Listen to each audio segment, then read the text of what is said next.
First of all, I want to welcome all of you to the second annual We the People Convention. Thank you for your attendance. It's good to see you guys here. Now, if you're a Columbia Gas customer, you probably pay somewhere around $5 for 1,000 cubic feet of natural gas. Again, that's the same energy content as 8 gallons of gas. Scurry around and say, oh, well, the name of the building changed. Huh, that's weird. And they go on their merry little way. But if you put on your investigative reporter hat and you ask yourself, why did the name of that building change? And who is this John Smith guy who got a building named after him? We're here with Rebecca Heimlich from the American Petroleum Institute. What do you think about our convention this year, Rebecca? I think the convention is awesome. I think it's great to have a convention where people can come and learn and have different tracks where they can learn about energy, or they can learn about candidate training, or they can learn about, issues in state government or issues in the federal government. I think it's a great place for people to come, get together, realize there are people who have some of the same thoughts and ideas and concerns that they do, and then learn some about what they can take home and then use as tools in their own community, and also, have some great luncheon speakers and dinner speakers who can really motivate you. So I think the convention's awesome. You would think from the public hysteria over the last 10 years that the number of uninsured, that the percentage of uninsured has been growing like crazy. In fact, it hasn't.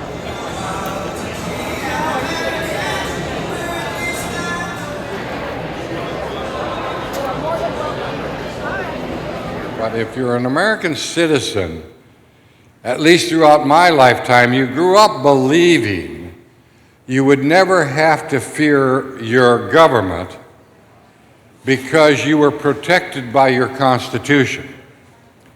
It's only in recent years that we begin to realize that we have too many people in too many positions of power that are either confused or outright contemptuous of that Constitution.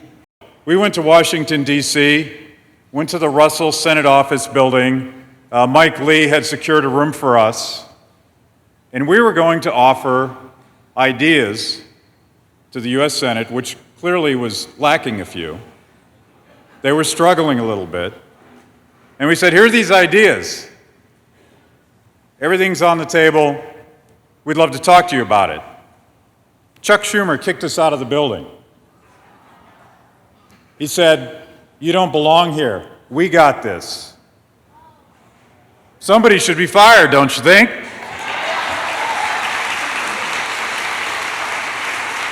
With the outcome of yesterday's Supreme Court ruling, what is your take on that, and what do you think is going to happen now? Well, I think it was a real wake-up call for everybody who thought that the court was actually going to protect the Constitution. Justice Roberts switched at the last minute, and in his opinion, he literally says, and I'm paraphrasing, but he says, I'm afraid to do this, and it's up to the people to do it because I don't have the guts to do it. And I'm paraphrasing. He didn't actually say that. But he says that that's what elections are for, and if you don't like what your legislature did, you have to fire them. Well, there we go. That makes November 2012 every bit as important as November 2010. The central argument of the government is you cannot change Florida election law 90 days before an election without the federal government's permission, namely Eric Holder's permission. The federal judge appointed by Bill Clinton pointed out, well, that may be true, but it's not changing election law to remove non-citizens and illegal aliens and dead people from the voting rolls. That's not a change, that's improving the election law.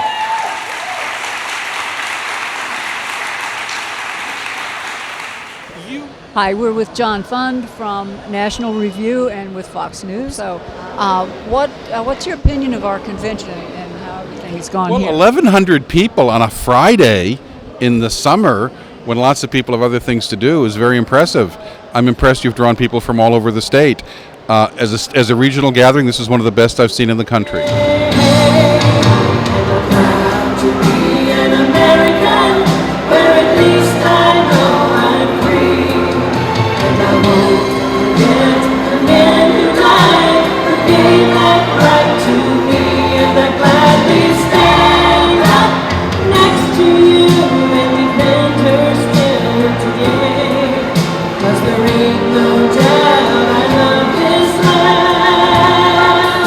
God bless.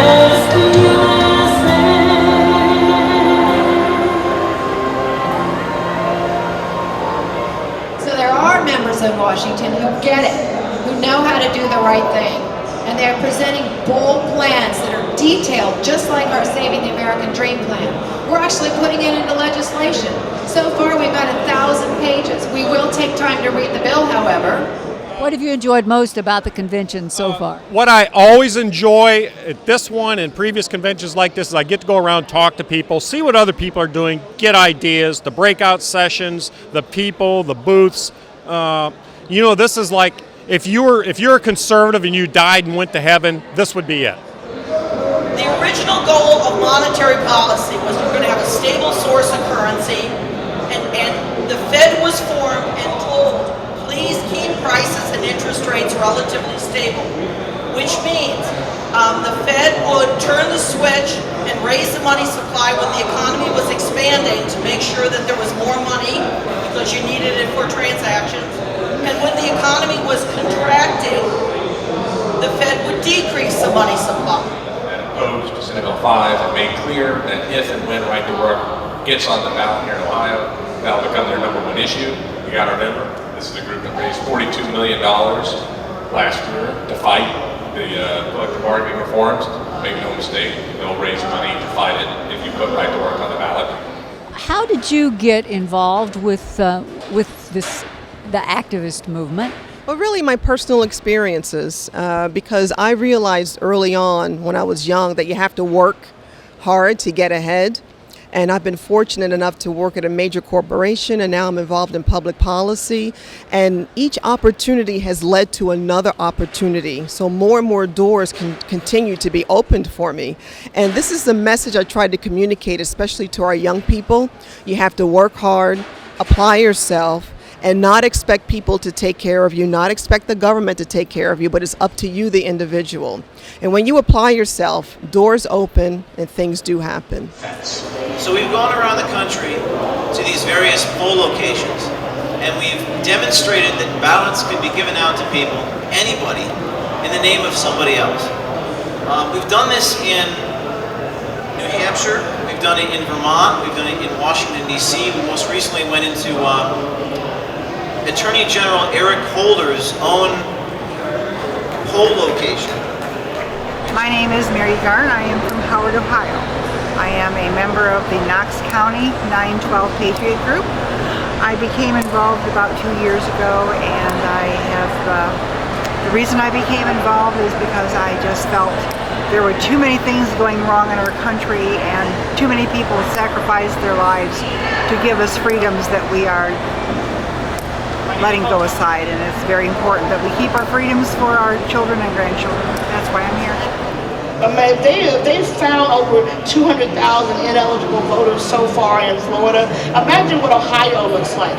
In New Mexico, they have more people on the rolls than they have voting age population, which means that, same thing in Detroit. They've got more people on the rolls than they have people living in Detroit. It is ridiculous, but it is creating a climate and a situation where fraud can occur. Because what that means is they can look at the number of votes that are being cast in these electronic machines that are being maintained by public sector unions like SEIU. They can see how many that they're lacking, or through the numbers that are reporting in early voting. And there's always those counties that report last. Have you noticed traditionally, no matter what, those same counties come in last after they've seen how everyone else is voting? That's because that's where the numbers are occurring. That's where the fraud is occurring. What provoked you, or what got to the point that made you do and come forward and do what you did? Well, when I first started working with Acorn, I had tried to come forward a couple of times, but I was told how dangerous it was and maybe I should get away from the organization. So in 2008, everything was in the right place because I was no longer with Acorn. My daughter was safe, and I thought it was okay to go ahead and come out, but they weren't helping people. The whole reason why I got with them is because I wanted to help people. I've always wanted to get out there and get hands-on, and I realized they were using people instead of trying to help them. They wanted people to be victims. They wanted people on welfare rolls because it served their purposes. And I could not stomach seeing that anymore. And when I found out Obama was working with Acorn, I honestly thought Obama was a good guy, and that if I exposed Acorn, he would govern effectively. I was still a liberal and didn't realize how bad Obama really was. Hey brother, what's going on? You hold up your head, but your smile is gone.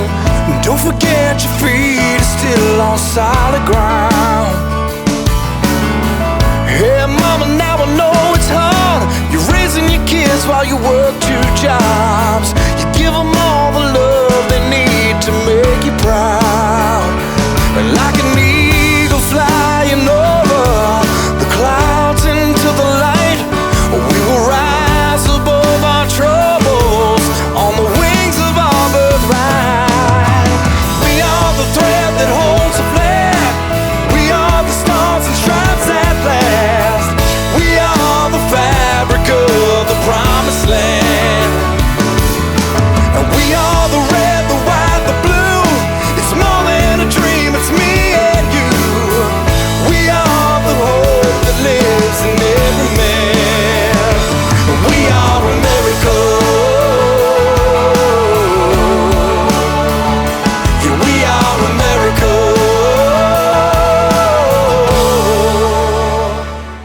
I mean, think about this. A tax code that on the personal side says 47% of the population will not participate in the main tax is broken. And a tax code on the corporate side which says to American companies, we're going to tax you at the highest corporate rate in the world, is stupid. So if it's broken and stupid, you might want to throw it out and start over, right?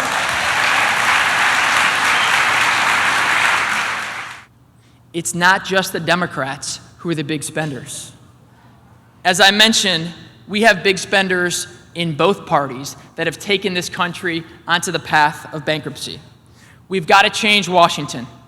And in my mind, the only way to change Washington is to change the people we send there. We can't keep sending the same people to Washington and expect different results.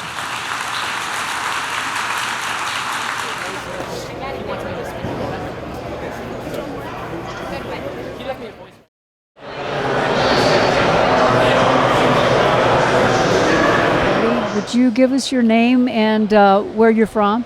Sure. I'm Cheryl Blakely, and I'm from Hancock County. What is your opinion of the convention? It's very good. I'm really pleased with the layout and all the different people that are here.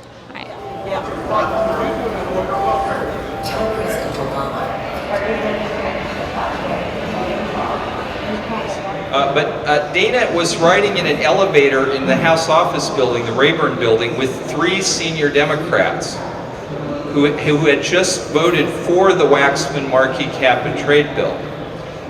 And he asked them, gosh, you know, carbon dioxide, that stuff's really deadly. How much of that is in the atmosphere? The first congressman, Democratic congressman, said 60%. The second said, no, that's too much. I think it's 20%. And the third said, no, I think it's 10%. It's 4/100ths of 1%. 4/100ths of 1%. Would you mind giving me your name and where you're from? I'm Melanie Harrison from Baltimore, Ohio. Did you attend some of the sessions, and if so, which ones? Well, you know, this year they're focusing on energy, which I think is really great. I know that shale development is happening, especially in the eastern part of Ohio. So I'm really interested in that and to see how that can bring energy independence and job opportunity to Ohio. So I'm interested about that. Also, I just attended some investigative reporting and journal investigation, and I think that's really great because we can't depend on the media to do that. So I think it's going to be up to everyday citizens to really look into things and do the homework that the media is not doing. Drop these